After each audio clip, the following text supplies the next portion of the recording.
नमस्कार, सार्वमंथन न्यूज महाराष्ट्रमध्ये आपलं स्वागत. पाहुयात आजची सविस्तर बातमी. राहुरी तालुक्यातील गुहा येथे सकाळी एका विहिरीत मृत अवस्थेत बिबट्या आढळून आला. या घटनेमुळे गुहा परिसरात भीतीचे वातावरण निर्माण झाले आहे. राहुरी तालुक्यातील गुहा परिसरातील मागील काही दिवसांपासून बिबट्याचा वावर वाढल्याने ग्रामस्थ व शेतकऱ्यांमध्ये भीतीचे वातावरण निर्माण झाले. पहाटेच्या सुमारास कोळशे वस्ती येथे एक धक्कादायक घटना घडली. जालिंदर बाबुराव कोळसे हे शेतकरी शेताला पाणी भरण्यासाठी विहिरीजवळ गेले असता त्यांनी विहिरीतील विद्युत पंप सुरू केला. मात्र पाणी येत नसल्याने त्यांनी मोटर तपासण्यासाठी विहिरीत डोकावले तेव्हा त्यांना विहिरीत एक बिबट्या मृत अवस्थेत दिसून आला. त्यांनी त्याचा मुलगा नवनाथ कोळसे यांना घटनास्थळी बोलावून तातडीने वनविभागाशी संपर्क साधला.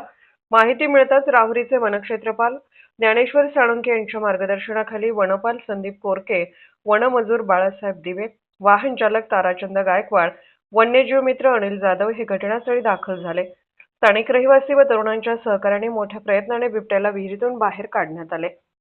मृत बिबट्याला वनविभागाने ताब्यात घेतले असून शवविच्छेदनानंतर मृत्यूचे नेमके कारण स्पष्ट होणार आहे.